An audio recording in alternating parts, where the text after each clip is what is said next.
Hi friends, ఈ video కోసం సమాచారం సేకరిస్తున్న సమయానికి ఒక అమెరికా డాలర్ భారతీయ రూపాయలు పలుకుతోంది. ట్రంప్ అమెరికా అధ్యక్షుడు అయ్యాక మన భారతదేశ రూపాయి విలువ చాలా వేగంగా తగ్గుతూ పోతుందని ఆర్థిక నిపుణులు చెప్తున్నారు.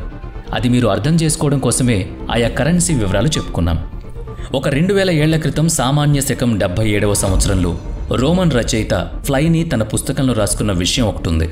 భారతీయ వస్త్రాలు, ముత్యాల పట్ల తమ దేశ మహిళలకు మోజు పెరుగుతోందని, ఇది ఇలాగే కొనసాగితే తమ దేశ మారకమైన బంగారం మొత్తం భారతదేశానికి తరలిపోతుందని, ఎలాగైనా దాన్ని అడ్డుకోవాలని రాశాడు.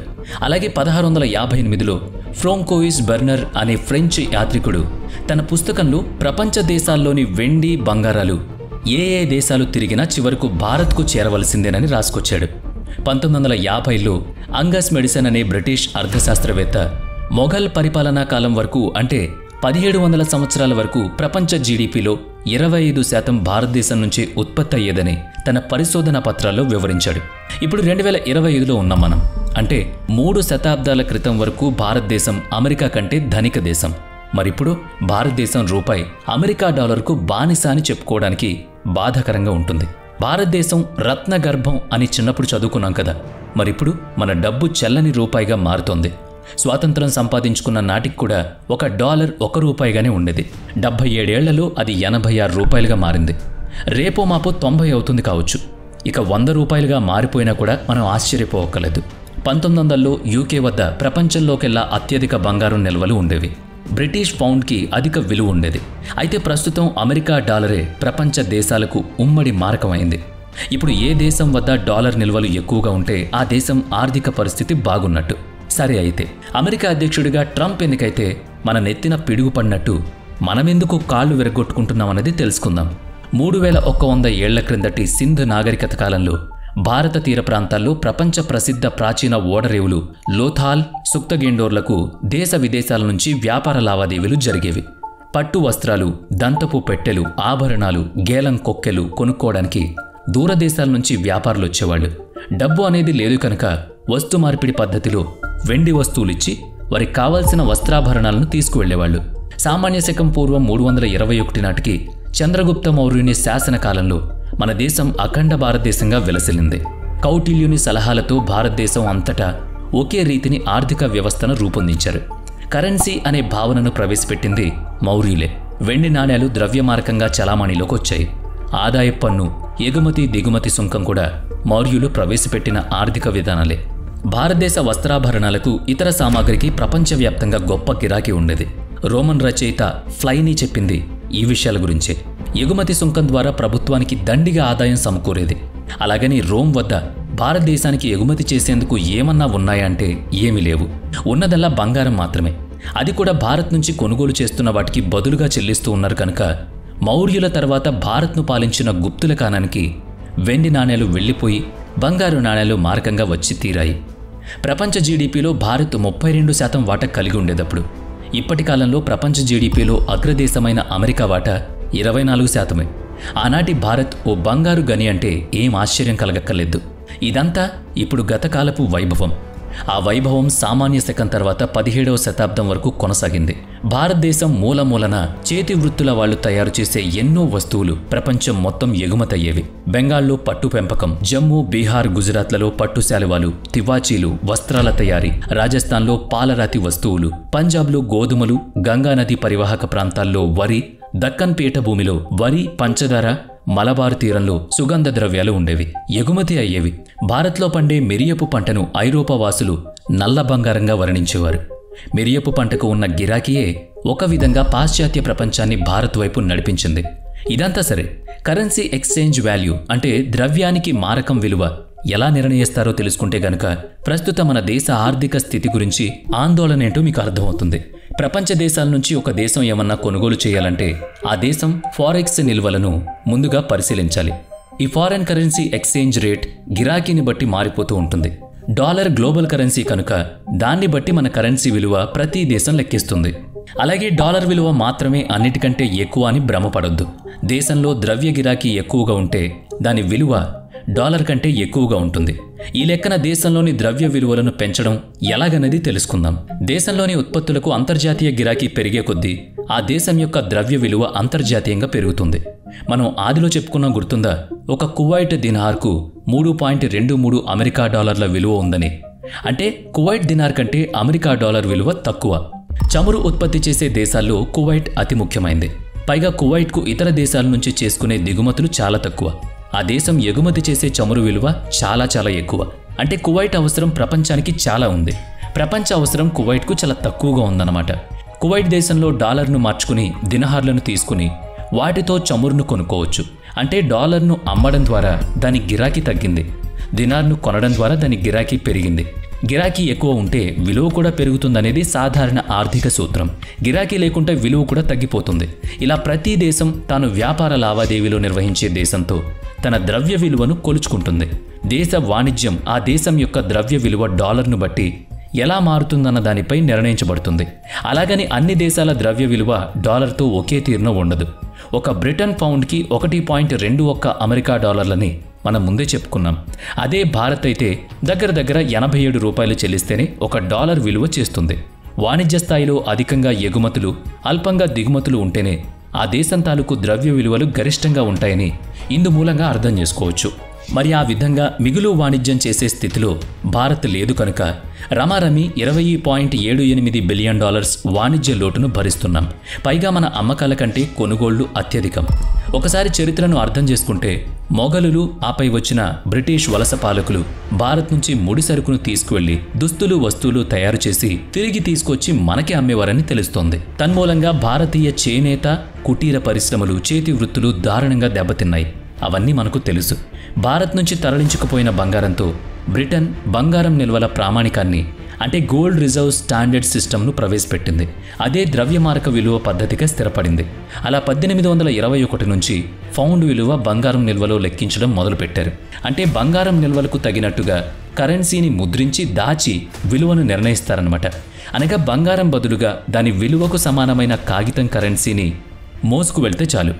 అదే కరెన్సీ నోటు వేర్వేరు అవసరాలకు వ్యక్తుల చేతులు మారుతూ ఉంటుంది. ఆ కరెన్సీ కాగితానికి ప్రభుత్వం భరోసా ఇస్తుంది. బ్రిటన్ వలస ప్రభుత్వం భారత్లో 1835లో నాణేలను ముద్రించి ఇండియన్ రూపీని ప్రవేశపెట్టింది. దేశం మొత్తం ఒకే ద్రవ్య విలువ రూపాయిని ఉపయోగించేలా చేసింది. 1861లో ఇండియన్ కౌన్సిల్ బిల్ ప్రకారం రూపాయిని బంగారం కంటే విలువలో తక్కువైన వెండితో కొలవడం మొదలుపెట్టారు. అంటే రూపాయి విలువను తగ్గించేశారు. నాటి నుంచి భారత్ ఎగుమతుల విలువను రూపాయిల్లో లెక్కించి చెల్లిస్తామన్నారు.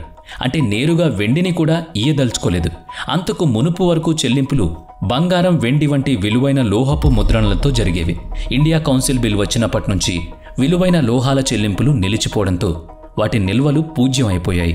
ఇక నాటి నుంచి భారత్తో వర్తకం చేసేవాళ్లు తమ బంగారు, వెండిలను బ్రిటన్ ఖజానాకు చెల్లించి భారతీయ రూపాయలను తీసుకుని భారత్లో కొన్న వస్తువులను భారతీయ రూపాయల్లోనే చెల్లించేవాళ్లు. వస్తువుల విలువ మారదు కనుక ఆ విలువకు సరిపడా రూపాయల్ని ఇవ్వాల్సి ఉంటుంది. రూపాయి విలువ వెండితో పోల్చడం వల్ల దాని విలువ అప్పటికే పడిపోయింది. అంటే రూపాయి విలువను ప్రణాళికాబద్ధంగా తక్కువ చేశారన్నమాట. 1890లో ఇండియన్ కరెన్సీ కమిటీ సిఫారసు మేరకు ఇండియన్ రూపీని బంగారంతో కొలిచి మారకం విలువను పునర్నిర్ణయించారు. అంటే పౌండ్కి రూపాయి విలువ ఎంతన్నది నిర్ణయించడం జరిగింది. అప్పటికే రూపాయి విలువ వెండితో ముడిపడి ఉండడంతో బంగారంతో పోలిస్తే దాని విలువ తక్కువే కాబట్టి రూపాయి మారకం విలువను 1 పౌండ్కు 15 రూపాయలుగా స్థిరపరిచారు.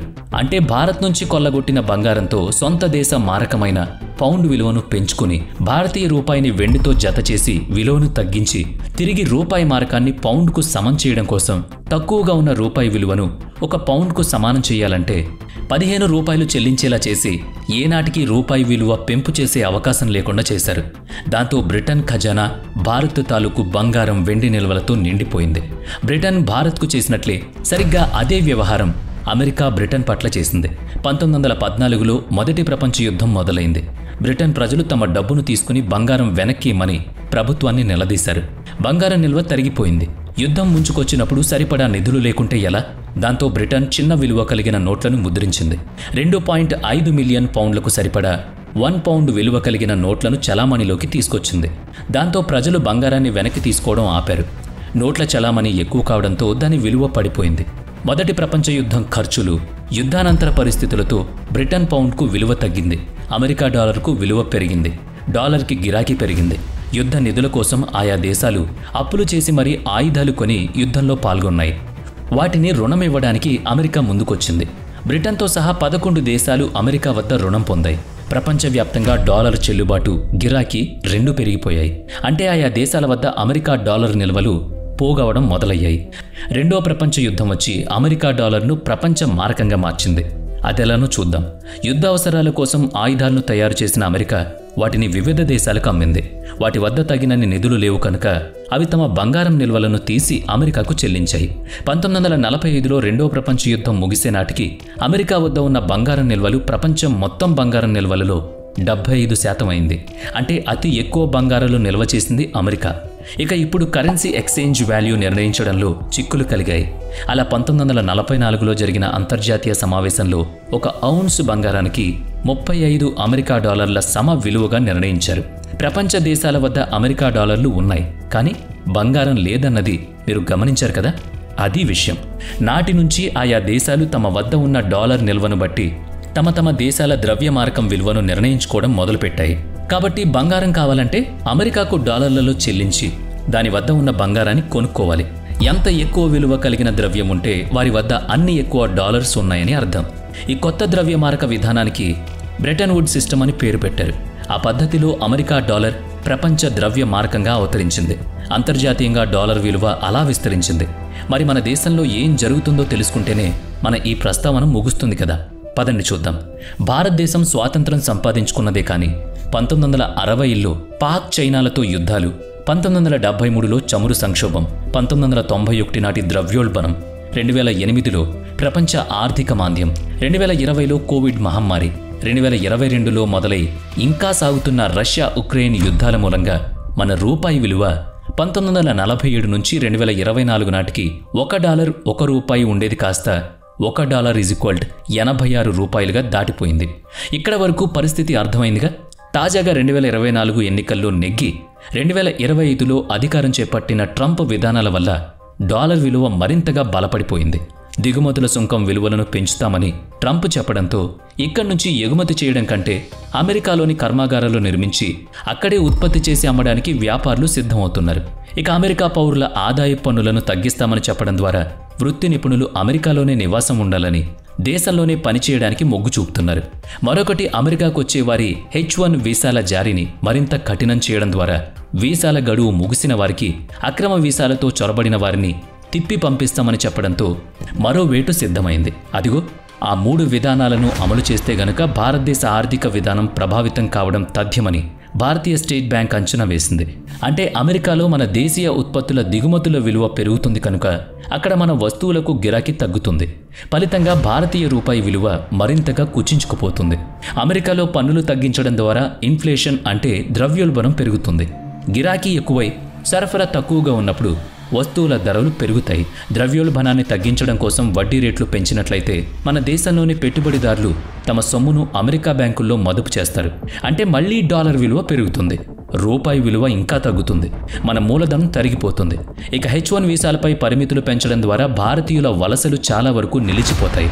ఫలితంగా డాలర్లలో సంపాదన తగ్గిపోతుంది, రూపాయి విలువ ఆ మేరకు మరింతగా దిగుతుంది. డాలర్ను అమ్మి రూపాయిగా మార్చుకోవడానికి భారతీయులు సాహసించలేరు. అలాగని మనం మన చమురు దిగుమతులను అదుపు చేసుకోవడం కుదరని పని. 80% ఇంధనం మనం దిగుమతి చేసుకుని వినియోగిస్తున్నదే. మనం $133 బిలియన్ సాలీనా ఇంధన కొనుగోలు కోసమే వెచ్చిస్తున్నామని గణాంకాలు చెప్తున్నాయి. అమెరికాలో భారతీయులు స్వదేశానికి పంపించే డాలర్లను తిరిగి వివిధ కొనుగోళ్ల కోసమే వెచ్చిస్తున్నామన్నది నగ్న సత్యం. అయినా కూడా భారత్ $20.78 బిలియన్ వాణిజ్య లోటును భరిస్తుందన్నది ఇంతకు ముందే చెప్పుకున్న విషయాన్ని మరోసారి గుర్తు చేసుకోండి.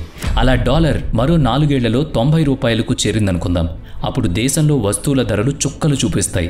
అలా కాకూడదంటే ప్రత్యామ్నాయ ఇంధన వనరుల వైపు తక్షణ బదలాయింపు జరగాలి. మన ఎగుమతుల్ని పెంచుకుంటూ చైనా వంటి దేశాల నుంచి దిగుమతులను కట్టడి చేసుకోవాలి. మేక్ ఇన్ ఇండియా ఉత్పత్తులను పెంచుకోవాలి. ఇక అమెరికా డాలర్ల నిల్వలను పెంచుకుంటూ వెళ్ళాలి. చూసారా ఆర్థిక వ్యవహారాలు ఎంత సంక్లిష్టంగా, ఎంత నాజూగ్గా, ఎంత ప్రమాదకరంగా ఉంటాయో. అయితే భారతీయుల సాంప్రదాయకమైన కొన్ని అలవాట్ల మూలంగా దేశ ఆర్థిక వ్యవస్థ చాలాసార్లు ఒడిదుడుకులకు లోనైంది తప్పితే ఎప్పుడూ కుప్పకూలిపోలేదు. ఇక ముందు కూడా అలా జరగదు. ఎందుకంటే ఇప్పుడు మనం డెవలప్ అవుతున్నాం. డెవలప్ అయ్యే కొద్దీ పెరుగుదలే తప్ప తరుగుదల ఉండదు. వీడియో నచ్చితే లైక్ చేయండి, షేర్ చేయండి. ఇప్పటి వరకు మన ఛానల్ని సబ్స్క్రైబ్ చేయనట్లయితే ఇప్పుడే సబ్స్క్రైబ్ చేసుకుని పక్కనే ఉన్న బెల్ ఐకాన్పై క్లిక్ చేయండి. నెక్స్ట్ వీడియోలో మళ్ళీ కలుద్దాం. Thanks for watching.